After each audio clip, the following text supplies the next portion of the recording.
مدینہ شریف میں اللہ کے محبوب علیہ السلام ہجرت کر کے داخل ہوئے۔ ایک صحابی تھے حضرت طلحہ بن برہ،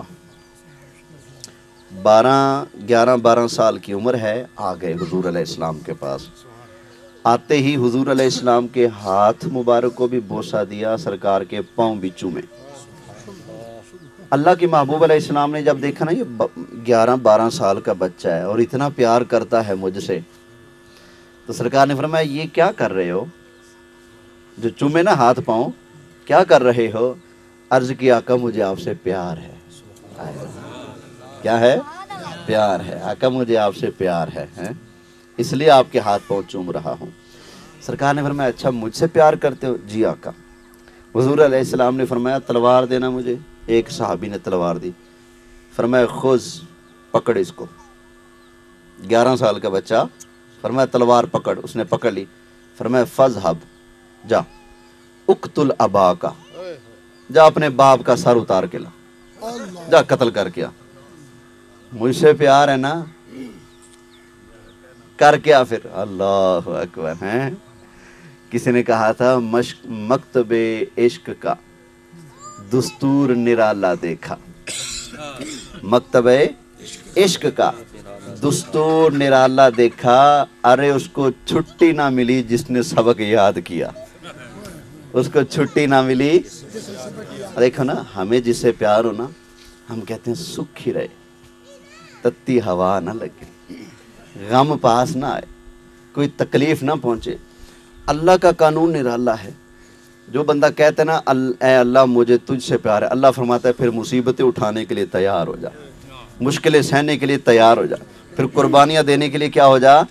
تیار ہو جا۔ تو مکتب عشق کا دستور نرالا دیکھا، اس کو چھٹی نہ ملی جس نے سبق یاد کیا۔ اللہ اکبر۔ ہوتا تو یہ ہے نا، اس کو سبق یہ یاد، چال آئے تیری چھٹی باندھ، سبق کیوں نہیں یاد کیا؟ لیکن وہاں پر جس نے اللہ کی محبت کا، عشق کا سبق یاد کر لیا، اللہ فرماتا ہے سارے جائیں تو بہ جا، باقی جائیں سارے تو بیٹھ جا۔ اس کو چھٹی نہ ملی جس نے سبق یاد کیا۔ وہی اس کے ساتھ ہوا۔ فرمایا مجھ سے پیار ہے؟ جی آقا۔ فرمایا تلوار پکڑ اور جا اپنے باپ کو قتل کر کے۔ صحابی نے آؤ دیکھا نہ تاؤ دیکھا، دوڑ پڑے تلوار لے کر۔ جیسے دوڑے نا، نبی کریم علیہ السلام نے فرمایا روکو روکو اس کو، میں تو اس کو آزما رہا تھا، وگرنہ میں بیٹے کیا تھوں، باپ قتل کروانے کے لیے نہیں آیا ہوں، میں تو ویسے اس کی محبت کو دیکھ رہا تھا۔ اچھا یہ بچہ حضرت طلحہ بن برہ بیمار ہو گئے، اللہ کے محبوب علیہ السلام اس کی عیادت کرنے کے لیے، حال چال پوچھنے کے لیے روزانہ صبح و شام ان کے گھر تشریف لاتے۔ ایک دن نبی کریم علیہ السلام تشریف لائے تو اللہ کے محبوب علیہ السلام نے فرمایا میری بات سنو، طلحہ بن برہ نے آج رات کو فوت ہو جانا ہے۔ کیا ہو جانا ہے؟ رات کو فوت ہو جانا ہے۔ کچھ لوگ ابھی بھی میرے آقا کی شان میں شک کرتے ہیں اور کہتے ہیں کہ حضور علیہ السلام کو نہیں پتا کون کب مرے گا۔ بھائی یہ کیا ہے؟ فرمایا رات کو فوت ہو جائیں گے، مجھے بلانا، میں خود آ کر جنازہ پڑھوں گا، خود آ کر ان کو قبر میں اتاروں گا۔ گھر والوں نے کہا آقا ٹھیک ہے جیسے آپ کا حکم۔ حضور علیہ السلام یہ فرما کر چل دیے۔ حضرت طلحہ بن برہ وہی 11-12 سال کا بچہ کہتے ابا ادھر آ بات سن، امی ادھر آ بات سن۔ جی سارے آ گئے۔ کہتے دیکھو میں رات کو فوت ہو جاؤں گا، سرکار کو بلانے کی زحمت نہیں دینی، حضور علیہ السلام کو یہ زحمت تکلیف نہیں دینی، بلکہ راتوں رات میرا جنازہ پڑھ کے مجھے دفنا دینا۔ آقا علیہ السلام کو بلانا۔ لوگوں نے کہا طلحہ حضور ہیں، امام الانبیاء ہیں، تمہارے جنازے کی رونق دوالا ہو جائے گی اگر آقا علیہ السلام تشریف لیں گے۔ کہا ٹھیک ہے، لیکن یہ تو دیکھو نا مدینہ یہاں سے کچھ دور ہے، راستوں میں یہودیوں کے گھر ہیں، گلیاں ہیں ان کی، آقا علیہ السلام رات کو اندھیرے میں تشریف لے کر آئیں، کوئی ٹوٹ پہنا یہودی میرے آقا کو تکلیف نہ پہنچا دے۔ آیا مجھے اپنے جنازے کی فکر نہیں، فکر یہ ہے کہ کوئی یہ نہ کہے کہ طلحہ تمہارے جنازے میں آقا علیہ السلام تشریف لے گئے تھے تو یہ تکلیف پہنچی تھی۔ تو تو مجھے اپنی فکر نہیں، خیر ہے سرکار کی نظر ہی کافی ہے، لیکن جنازے کے لیے آقا علیہ السلام کو رات کو نہیں بلانا۔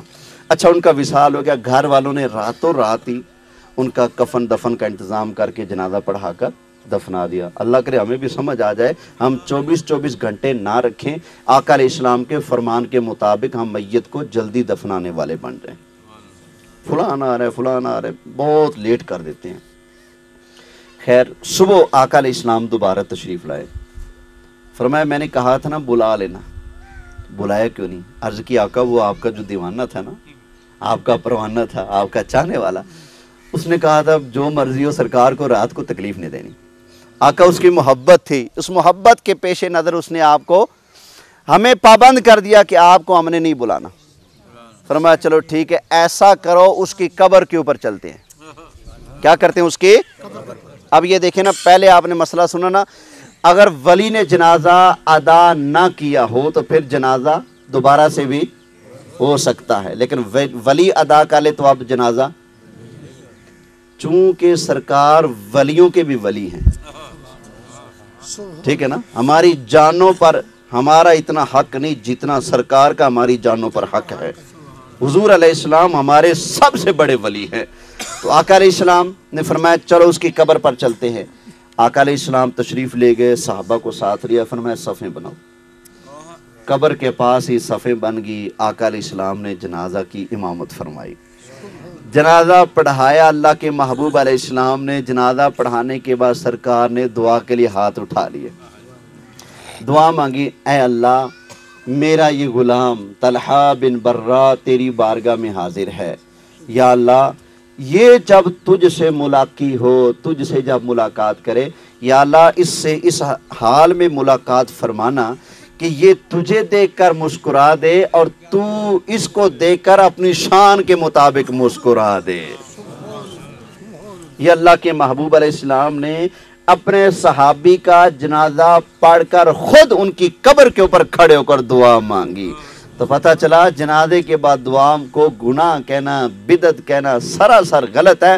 جنازے کے بعد دعا مانگنا، انور شاہ کشمیری نے بھی اپنی انوار الباری شرح صحیح بخاری کے اندر لکھا ہے، کئی لوگ جنازے کے حوالے سے دعا کے بارے میں بڑی شدت کرتے ہیں، کہتے ہیں کہ یہ بدعت اور گناہ کیسے ہو سکتا ہے جو عمل خود میرے مصطفیٰ نے کیا ہو۔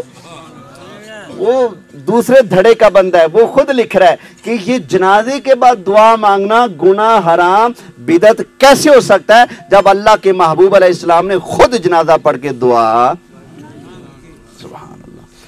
اللہ کی بارگاہ میں دعا ہے اللہ تعالیٰ یہاں پر میرا آپ سب کا حاضر ہونا قبول فرمائے، اور نبی کریم علیہ السلام کے ارشاد کے مطابق جب کوئی بندہ فوت ہو جائے تو اس کے لیے خلوص نیت سے، خالص پوری توجہ اور دھیان سے، اخلاص کے ساتھ، خلوص کے ساتھ اس کے لیے دعا مانگو۔